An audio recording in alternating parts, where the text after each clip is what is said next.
The sun hadn't even set yet, and this Prince George's County woman says she dodged 2 bullets in one day. And I was like, that's when it kind of like hit me, like, what? And so I heard, I was like, today?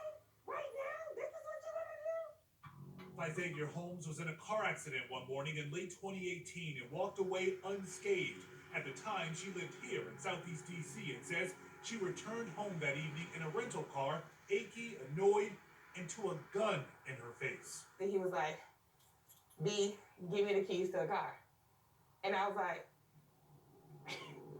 wait, what? I responded back fight or flight, and I fought. And so it's at that moment I literally began to like scream and yell. And so at that time, he began to like tug at the keys that were on my fingers. I could die for real, for real. And I'm like in mass hysteria. Xavier says the suspect, who appeared to be a teen, ran off with one set of her keys and yelled, "He's coming back. He's not done." I lived in fear for quite some time.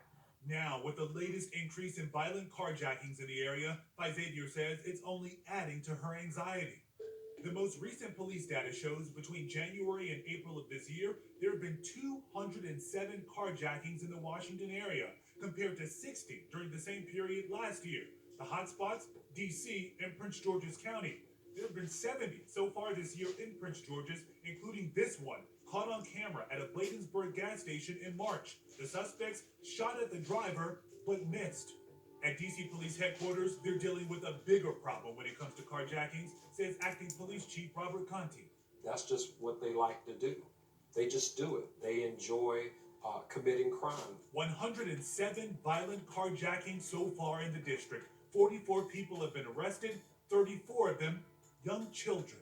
We had, 12-year-old? A 13-year-old? Yes. There are rules, so to speak. And, 13-year-olds should not be out here putting guns in somebody's face, taking a car. That's not cool, And most of these cars are recovered, and they're recovered, after a short joyride or something like that. You're telling me that some of these kids are carjacking for joyride? Just a joyride. Yes, absolutely. Chief Conti says in some cases, they've also recovered videos and pictures posted to social media of kids and teens bragging and showing off their conquests. So who are these children? In many instances, it's the same kid.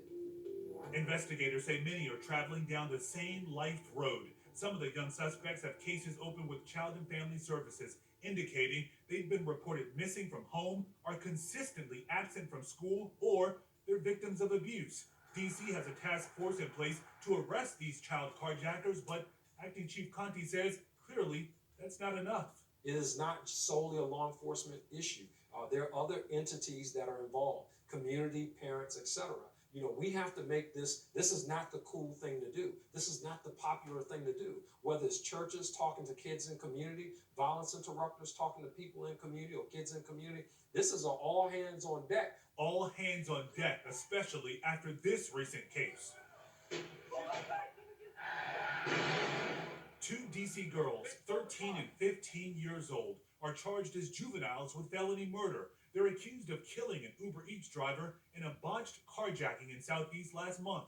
The 2 DC girls are back in court next week, trying to strike a plea deal with prosecutors. It's hard to watch people in community who are, innocent victims in this case be victimized by, some of the young people that we're trying to help.